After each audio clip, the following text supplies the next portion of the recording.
गंज में थाना मऊगंज के अंतर्गत घुरेटा ग्राम की श्रीमती रेशमा पांडे, जो पेशे से शिक्षक हैं, 40 वर्ष उनकी उम्र है। दिनांक 5 जनवरी को उनकी असामयिक मृत्यु हुई। ये जानकारी लगी कि पॉइजनिंग का केस है। जांच में पता चला कि कुछ प्रताड़ना की बात है।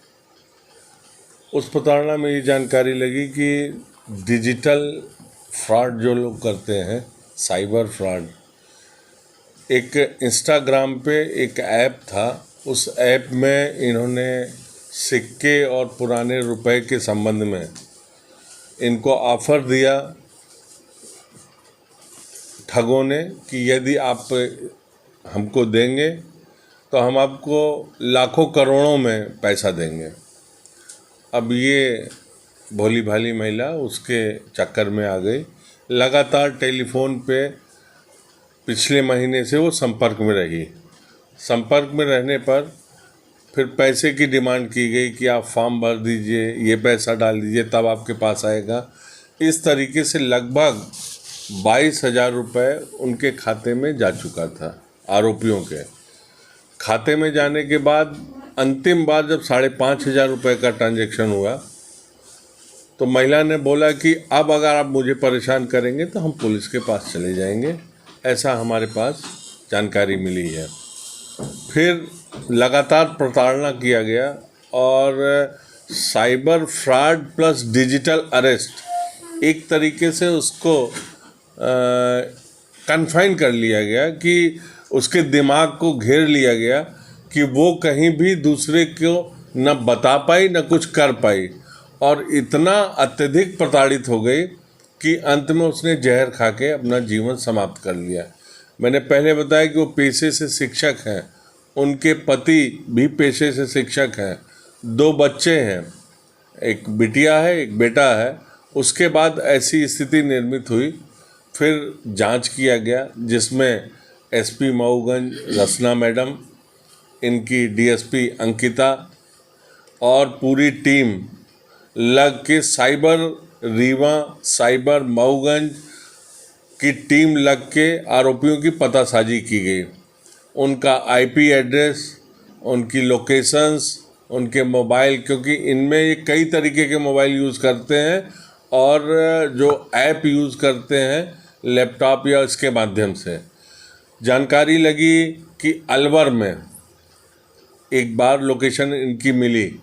फिर अलवर पुलिस में जो पुलिस अधीक्षक थे संजीव नैन जी, उनसे संपर्क किया एसपी मऊगंज ने। उनकी साइबर टीम, हमारी साइबर टीम, रीवा की साइबर टीम, सब लोगों ने लग के आरोपियों की पतासाजी किया कि अलवर और हरियाणा के बॉर्डर पे आरोपी का होना पाया गया। यहाँ से पार्टी गई। सब इंस्पेक्टर अनंत विजय, जो वीरपुर चौकी प्रभारी है, उनके साथ टीम यहाँ से भेजी गई और ये लोग गए, लगातार घेराबंदी किए। तब धीरे धीरे करके 3 मुलजिम, 2 मुलजिम वो हैं जो लगातार टेलीफोन करके इनको धमकाते थे। आपने देखा होगा कि 2 वीडियोस भी इनके पास आए थे, तो वीडियो भेजने वाले वो भी पकड़े गए। मानसिक रूप से महिला को पूरी तरीके से वो प्रताड़ित कर दिए थे। तो इस तरीके से 2 वो और एक उनका साथी जो उनके मोबाइल से लगातार धमकी देता रहा। तीनों आरोपियों को कल राजस्थान में गिरफ्तार किया गया। उनसे मोबाइल वगैरह की जब्ती की गई। जब्ती करके माननीय न्यायालय में प्रस्तुत किया गया। वहाँ से ट्रांजिट वारंट लेके अभी पुलिस हमारी मऊगंज पहुंची है। यहाँ माननीय न्यायालय के समक्ष उन्हें पेश किया जाकर पुलिस रिमांड लिया जाएगा और फिर अगली कार्रवाई की जाएगी। इसमें ये आपने देखा होगा कि इस तरीके के बहुत ज़्यादा फ्रॉड हो रहे हैं, जिसको आप फ्रॉड भी कह सकते हैं। और जब किसी व्यक्ति के दिमाग को इतना घेर लीजिए कि वो कुछ करने की स्थिति में नहीं हो, वही डिजिटल अरेस्ट होता है, उसी को माना जाता है डिजिटल अरेस्ट। मध्य प्रदेश में भी कई घटनाएं हुई हैं और देश में भी कई घटनाएं हुई हैं। हमारे ख्याल से पहली बार ये जो दुर्घटना हुई है हमारे मऊगंज जिले में हुई है कि उस महिला ने इनकी प्रताड़ना से आत्महत्या की है।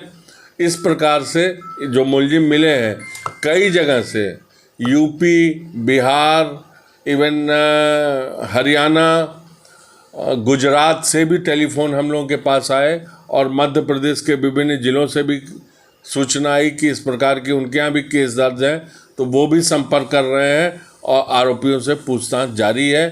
आगे की जो स्थिति होगी आपको पृथक से बताइए। आरोपी कौन है? 3 जो है उनके नाम क्या है? ये 3 नाम है। एक साहिल खान है जिसकी उम्र 22 साल है, एक मुनफेद खान है, ये 18 से 20 साल इनकी उम्र है, और एक फरदीन खान है जो मुनफेद का भाई है, वो लगभग 22 से 25 साल की उनकी उम्र होगी। ये तीनों आदमी वहाँ पे खेत में मिले ना, खेत से ऑपरेट कर रहे थे। पुलिस गई है तो मोबाइल फेंके, फिर काफ़ी प्रयास के बाद राजस्थान पुलिस के सहयोग से गिरफ्तारी इनकी संभव हो पाई। सर, ये प्राथमिक जांच में क्या पाया गया? ये पहले भी ऐसा कर चुके हैं। अब इनकी मोबाइल की जांच की जाएगी और कहाँ कहाँ इन्होंने संपर्क किया, जिस अकाउंट में पैसा गया उसका भी डिटेल लिया जा रहा है। वो व्यक्ति अभी गिरफ्तार नहीं हो पाया जिसके अकाउंट में पैसा गया है। पूरी डिटेल लेने के बाद ही कहने की स्थिति होगी। लेकिन जब ये इनकी मोडस ऑपरेंडी आपने देखा होगा कि लगभग राजस्थान और हरियाणा के बॉर्डर से इस तरीके के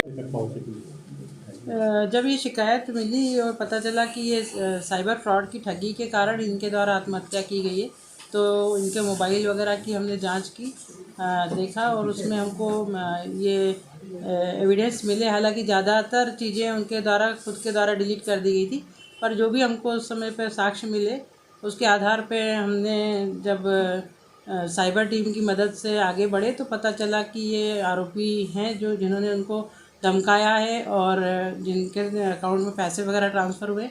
तो उनके जब नंबर हमने निकाले तो अलवर की इनकी लोकेशन थी और वहाँ के पुलिस अधीक्षक संजीव नयन जी से संपर्क करके और उनकी साइबर टीम की मदद से, हमारी साइबर टीम की मदद से और साइबर एसपी हमारे भोपाल के वैभव श्रीवास्तव से भी हमने इसमें सहायता ली है और इन सभी की मदद से हमने अलवर अपनी टीम रवाना करके और वहाँ पर इन 3 आरोपियों को तत्काल ही अरेस्ट कर लिया था। मैडम, ये पढ़े लिखे लोग, इंजीनियर, डॉक्टर, ये सब इसमें साइबर फ्रॉड में फंस हैं तो क्या मैसेज होगा लोगों के लिए? मैसेज यही है कि इस तरह के कोई भी अननोन नंबर पे अगर कोई भी किसी भी तरह के कोई प्रलोभन देते हैं या क्लिक करने के लिए कोई लिंक देते हैं या कोई फ़ोन नंबर देते हैं तो उस पर लिंक पे क्लिक ना करें, इस तरह के नंबरों पे बात ना करें और किसी भी तरह के प्रलोभन में नहीं आए। और अगर ऐसा कोई प्रलोभन आता है या कोई दबाव आता है बातचीत करने के लिए तो उसमें तत्काल ही पुलिस से संपर्क करें। उसमें एक महिला की भी सहायता की बात उनके परिजनों के द्वारा कही गई और ये कहा गया कि किसी ऑनलाइन सेंटर पे जाके पैसे ट्रांसफ़र किए जाते हैं। ऐसा कुछ भी बताया है उन्होंने, उस पर भी अभी हमारी विवेचना चल रही है। ये पारिवारिक विषय है।